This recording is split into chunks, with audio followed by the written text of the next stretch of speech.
You're listening to Nighttime Confessions with your host Cynthia and co-host Judy. Pour yourself a glass of wine and welcome to the show. In today's episode, we'll be discussing family values and how they impact our decision when choosing a life partner. So, Judy, do you remember when we were in high school and we would talk about the kinds of guys we liked? You know, like from the OC, yeah. You know, I like Seth, you like Seth, but you had like a thing for bad boys. I still do. Right? And it was like very surface level because like we were what, 14, 15? Yeah. I'm pretty sure when I was in high school, my ideal partner was, he had to have six figures. Even back then. He had to earn six figures, which nowadays it's not that much because I earn six figures and I'm like, it's not enough. Right? Inflation. Yeah. But also, you know, what was really funny was that we were both saying we have to have our kids and our house and get married at the age of 30. I said 25. You said 25. Oh, shit. That was like way younger than I expected.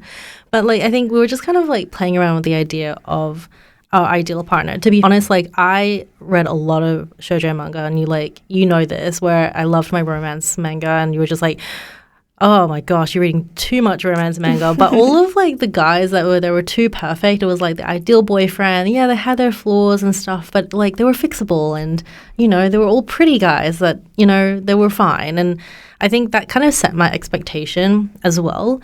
But now as I reflect back, there's a lot of things to consider when looking for a life partner as we age and get older, because there's things like, you know, parenting, right? So the big question is, when you're looking for somebody, do you want to have kids? Yeah. And how many kids do you want to have? When do you want to have kids? Mm-hmm. And I think back then when I was a teenager, I didn't really think about that because I was the oldest of four. And to be honest, the thought of having children did not cross my mind really that much. I knew I liked kids, but I'm like, I'm looking after my siblings already. I don't really want to have another little person to look after. So it wasn't like a be-all, end-all for me back then. Yeah. But yeah, was it like that for you though? Like, what do you think? No, I think my dream, I've always wanted to be a housewife and a mum. Yeah. Ever since I was little, that was my end goal. Yeah. But it's just, I think the older I've gotten, I've realized I need to find somebody to do that with. That's the hard part. And I mean, like, you can be like a single parent, but it's just there are different challenges they experience. And obviously, like, being a single parent doesn't mean that you can't do it alone. It's just some people prefer it, you know, if you had another person there to help you. Yeah. And it's nice to have a life partner.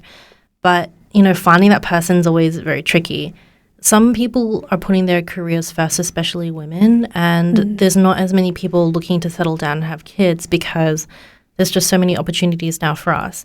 So to be honest, like for me, having a child at the age of 28, I felt that was the right time for me. And I'm really glad that I do have my son. Yeah. It's just like I did initially tell Kieran, my husband, and then also Judy, that I wanted to have like 3 kids. And this was before having my son. Now, after having my son, I'm like, if it happens, it happens. But I'm really happy with the one right now because it does completely change your life. Yeah. I think, and also because you want to have some time where it's just the 3 of you. Because I know when you have a second child, you do have to kind of split that love a little bit. And I think if I was like, I wouldn't want to be Phelan and be like, oh, now my mommy has somebody else that, I don't know. It's not about splitting the love. I think a lot of people say that their love just doubles to accommodate the second child. That's true. Still, it's a little bit sad. Yeah, like you have to divert your attention and time between the 2 kids or multiple kids. And that can be very taxing on the one parent or the 2 parents because everyone's needs are different. And like inevitably, sometimes when you have multiple kids, there can be different ages and different needs. And even with like twins or triplets or multiples that are born at the same time or adopted kids, even if they're around the same age, not everyone has the same interests. Yeah. And I think that's also something to consider when having kids. And I think, like, Judy, you wanted, like, 3, right, as well? Yeah, there was a period where I wanted to have twins. Oh, yeah. I think I'm still, like, thinking about that because, like, it'd be nice to have twins for me because my mom's a twin and I wouldn't mind that. I mean, like, Kieran's worst nightmare is having, like, 3 boys in the household. And I'm surrounded by boys with my husband, my son, and then my 2 male cats. And they're so lovely and sweet. But like Kieran is thinking like when they get older as teenagers, it's going to be emotional rampage. It's going to be like rowdy fights, testosterone and everything. And I'm just like, you know what? I'm not, adverse to having 3 boys or anything like that, or just boys in the household. I think it's just the dynamics. It might be too like very skewed. Yeah. And like having a daughter would be really nice eventually, but I'm not, putting my whole life on I need to have a girl. I reckon Kieran is going to keep trying until he has a girl. He would like to have a girl because he thinks that girls are more mature. But what I remember when I was a teenager was that I was not the greatest kid. I was very moody and emotionally like distant from my mom, and I think I understand and empathize with her a lot more. And but it's so good to have a mother and daughter relationship where you guys understand each other, you can help each other out, and like with you and me, Judy, like it's good to have a girl's girl best friend. Yeah. And they always say there is always a special bond between a mother and a daughter. Like they do fight a lot, they do butt heads a lot, but it's because you see it as like an extension of yourself. And you want them to be the best person that they can be. You don't want them making the same mistakes as you. I feel like my mum was always a lot harder on us than my dad was. Yeah, I felt the same way as well, like because they know that we can do better for ourselves. And I think with that expectation in mind, knowing that we can do better, they just want us to succeed. And I think that's really important. Like having, your kids back is always really good. Yeah. Back to the parenting. I know you've already had your son, but if you didn't, and let's say maybe there was a chance that you couldn't, would you ever consider adoption? Yeah, I actually was thinking about adoption even before I got married. I was like, I wouldn't mind adopting a child because you're helping a child out with their future.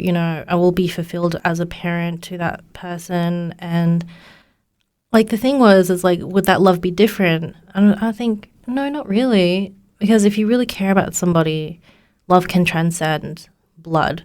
Like if you can love your cat who's not really blood related to you, or your partner who's not blood related to you, it's something special. Like you can always build beautiful, special bonds. It is a type of love. There's no one, you must have this one kind of love out there. Yeah. I don't know. I think if I couldn't have a child, that's definitely a possibility. But I don't know. It must be like there's a cultural thing maybe, because there's a part of me that always wants to be like, oh, but I want to have my own kids. That's how I also feel about like raising somebody else's child. Like if I was to be in a relationship with someone that had kids from a previous relationship, like I'm sure I would still love them, but I don't know if I could have the same kind of love as I would if it was my own child that came out of me. Yeah, I think giving birth is a very unique and visceral experience where unless you have done it, you don't know that kind of emotion that you have with your child. And it's different for everybody because some people don't bond with their child straight away after birth, and that's natural and normal as well as bonding straight away with your child. And yeah, it's different and difficult to say because whilst adopting is very good in many, many ways, it has to be something that you want yourself and your partner, because you both have to be in it and the child should and must feel secure in that relationship with you because there's a lot of trust there. Yeah. So I would say I'm happy with adoption. Even now, I'm like still open for adoption. And I think for you, Judy, maybe down the line you might change your mind, but there's no pressure to adopt a child if for whatever reason, touch wood, you can't have your own. Yeah. But back to finding, like this is more about finding a life partner with the same kind of goals. I think parenting styles is also another thing that you guys have to agree on.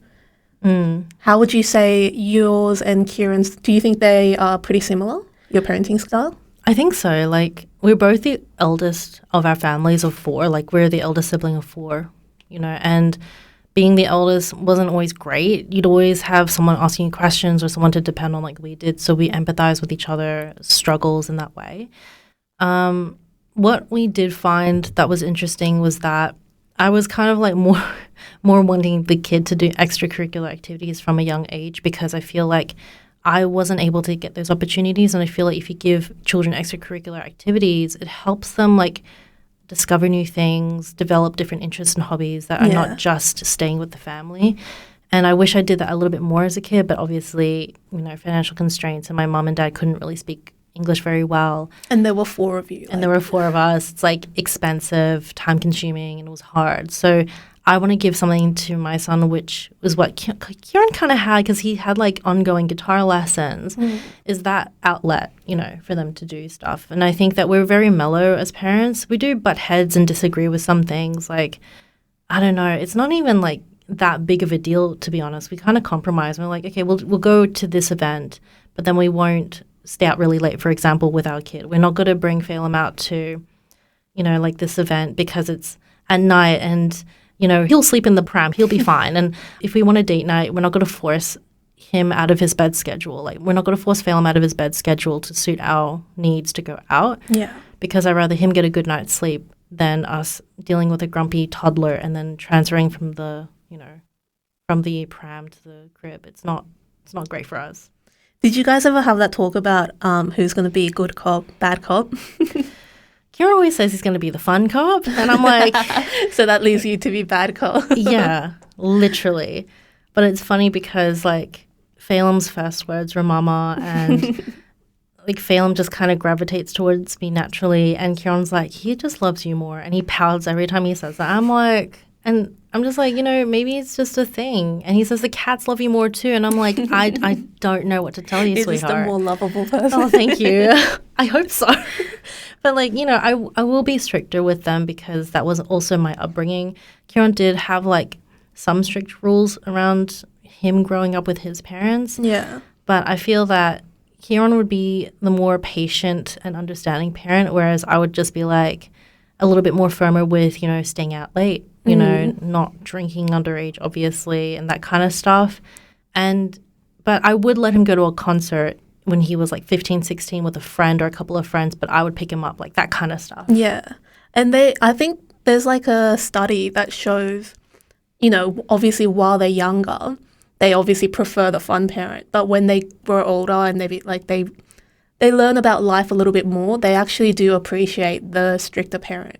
Yeah, I know. It's just like... And they have more respect for them. It's like perspective, as like when we're now older, like I appreciate my mom being strict. I wish she wasn't as strict as she was like back then, because I still am like, I wish I did things younger as a teenager, but I'm like, what, I did miss out on a few things, but I didn't as well, because I can go out late if I wanted to as an adult. It's not as appealing to me as like it was when I was younger, but I can do those things if I wanted to.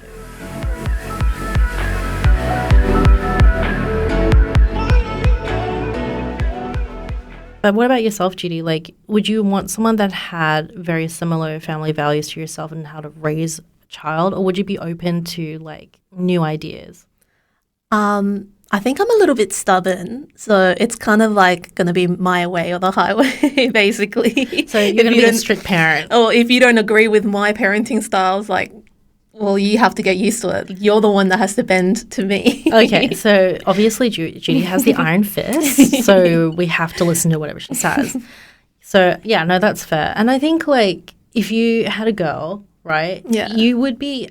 Like, if I had a girl, I'd be a little bit more lenient with her because I knew how strict my mom was with me. But would you be more lenient, or would you be just as strict as your mom was? See, I think more. It's not about more, not really strict, but I kind of want to be the parent that, like, I'll have my rules and stuff, but I would always want my kids to be comfortable coming to me, even if they've gotten themselves into trouble and, let's say they snuck out of the house, went to a party. I still want them to be comfortable enough to call me and be like, Mom, I need your help. Yeah, I think that's really important, like building that trust. Yeah. And I want that too. So I think like that's really important to let the kids know that they can come to you, even if they do like the wrong thing, and not hide it. I think that was something that I had issues with. I had to hide everything. I had to hide Kieran for like several years. I know. And that was a huge issue. And now, like, my mom's chill. Obviously, we are married. I gave her a grandson, like the whole Chinese thing, all that, fulfilled. But it's so important for a child to feel like they're okay with telling you something that they messed up. Yeah. And I think that's super important. I totally agree with what Judy is saying. Yeah.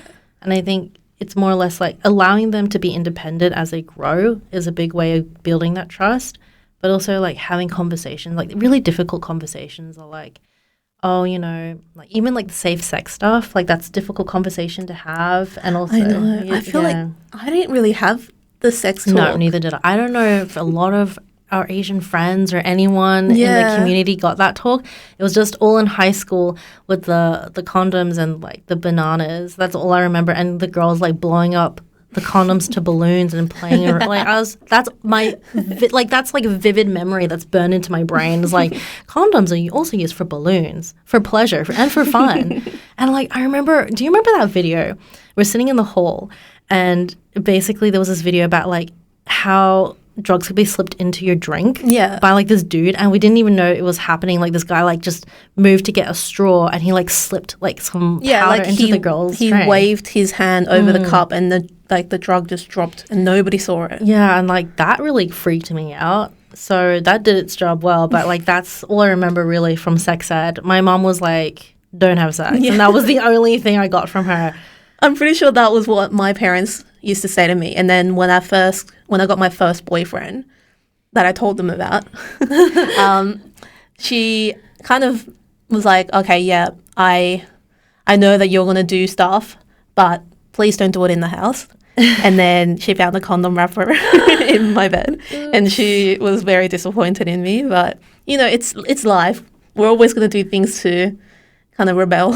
Yeah, and like horny teenagers, like what do you expect? At least you're using protection. I know. Right? Like I would sneak out of the house weekly, mind you, on the weekends and go and like see Kieran for fun. And you know what fun means when you're a teenager. I'm sorry, Mom. But like she kind of knew, but she was kind of like, I don't want to know, but I kind of know. I remember I think she came out of like a small operation and she was still kind of like dazed from the drug that put her under. And she was like, I know you're seeing Kira. I was like, it's okay, Mom, we're going home now. So I kind of brushed it under the rug. And it was funny because I've dated Kieran for so long. I think this is our 15-year anniversary being together. Oh my God. I remember when we got engaged, it was like a 5-month sprint to the wedding because my mom wouldn't let me move out of the house. Mind you, I was 25 at this point until I got married, which is very traditional for her. But I respected that. And when I told Judy, Judy was like, yeah, congratulations, you're actually officially engaged. And then I was like, oh, we're getting married in like 5 months. And then Judy was like, what? I cannot believe that you managed to plan your wedding in 5 months. That's insane. We were on a tight budget and a tight schedule. And you managed to find your dream dress. Yeah, that was eBay. Crazy. Yeah, on eBay for like 650 AUD. And then I got it tailored for like 250. So it like my budget for a dress was like $1,000 because I was like broke. And I was like, you know, I can't spend that much on a dress. And I had this one in mind. I showed Judy, and I was like, this is like a 2011 Claire Pettibone like edition. I highly doubt I'll find it, but this is the style because it looked like Sailor Moon's dress. Do you still have that dress? I do. I have it preserved with some flowers, and it's great. And yeah, I was really pleased. It was all meant to be. Would you ever be one of those people on your 20th wedding anniversary, you put the dress on again? Look, I'm not going to say no. Renew your vows. Look, I'm not too fast, to be honest. No, when I was younger, I didn't really think about the wedding and all that kind of planning stuff. I wasn't really big on that. I was big on like making my own business and like being independent. Like when I was little, I was like, I just want to be an independent person and travel the world and explore things and do different things.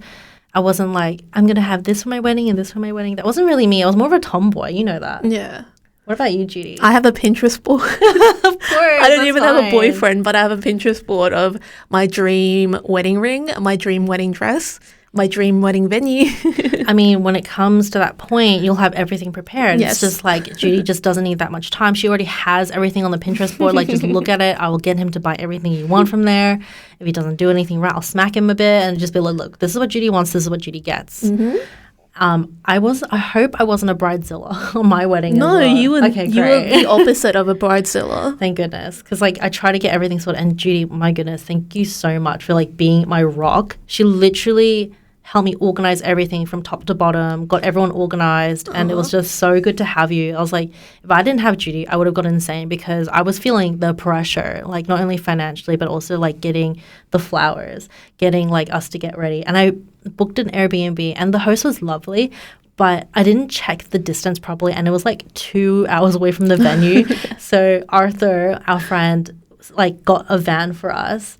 But we were like, he's late, and then we were freaking out, and there was a steep incline to get to the thing. Yeah, I remember. But we got there a little bit late, but just in time because everyone was there. The wedding doesn't start until you get there. Yeah, fair enough. You're never late, but everyone's just early.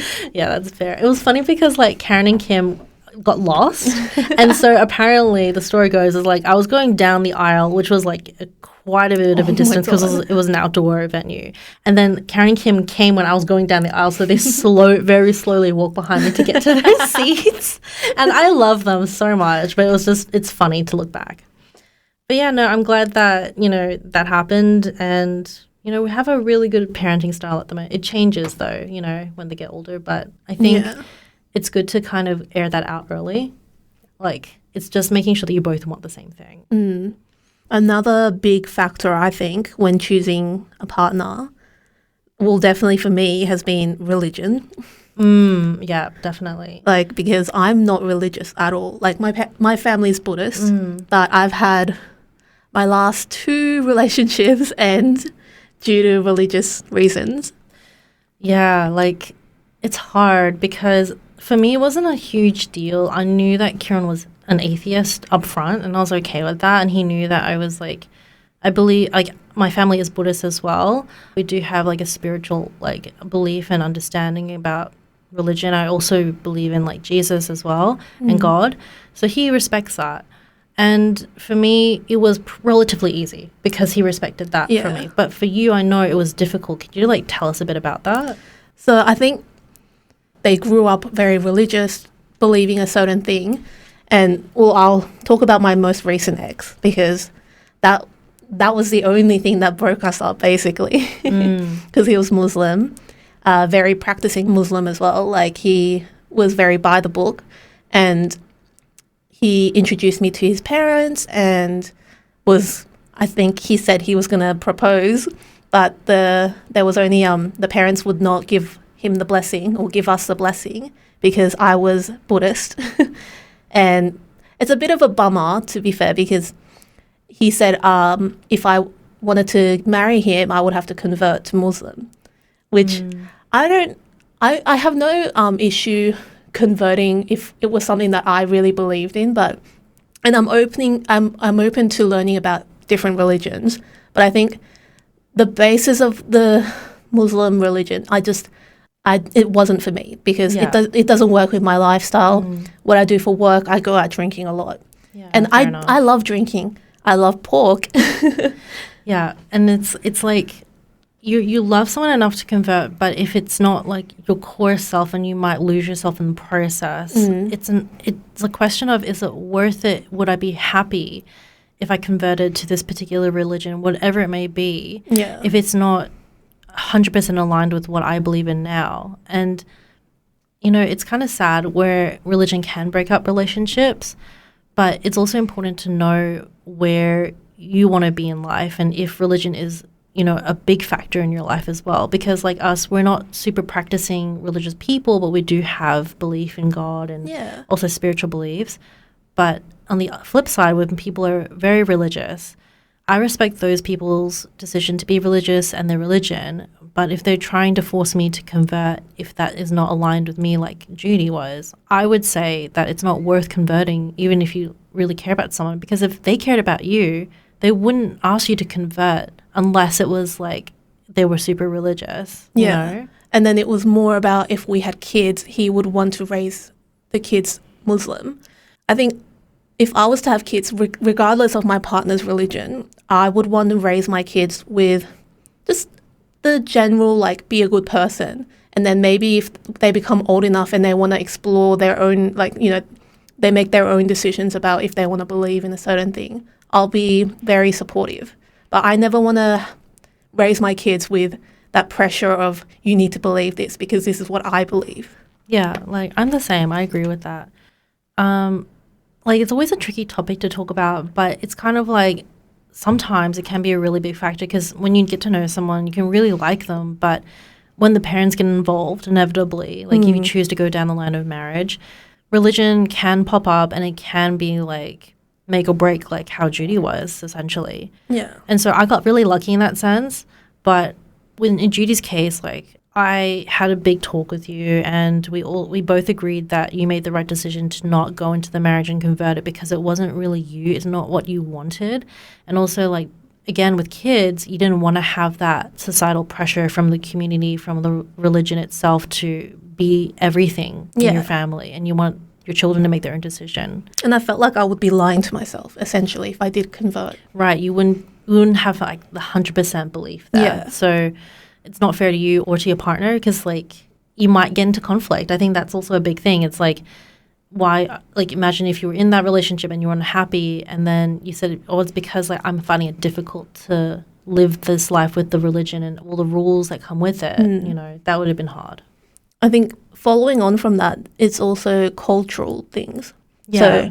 So let's say like, because you're Chinese and Kieran's Irish, cultural holidays and stuff. How do you think you go about like celebrating both your cultural holidays and then his? Like, do you think he integrated really well? Yeah, like I think Eora did a really good job integrating. Like, we love our holidays. Our national holidays are a lot of fun, and we just love the food. Like, food brings family together, and also they don't really conflict. The days don't really overlap with one another, so it's no problem for us celebrating each other's cultural traditional holidays.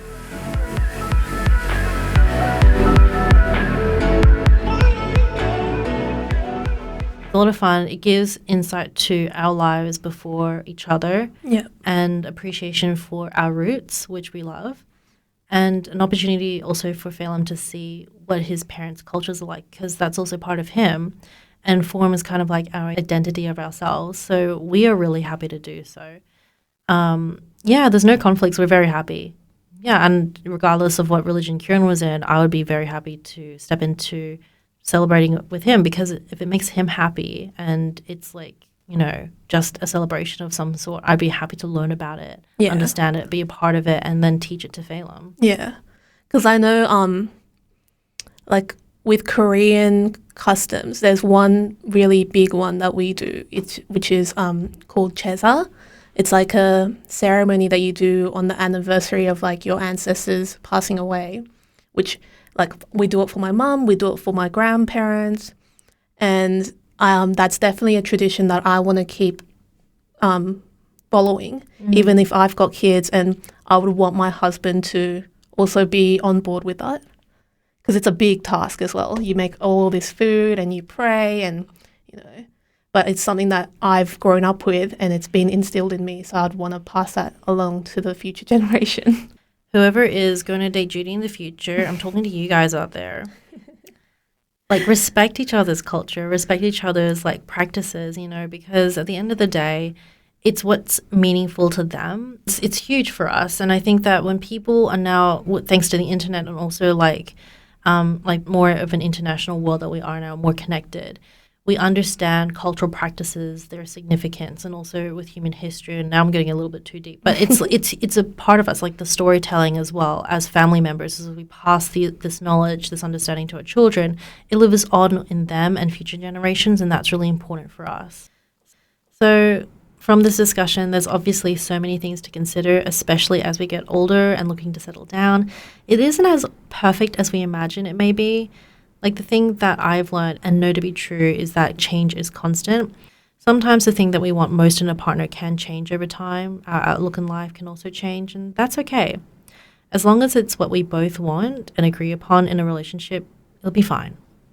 Well, that brings us to the end of the episode. We hope you enjoyed and look forward to drinks next time. Bye. Bye.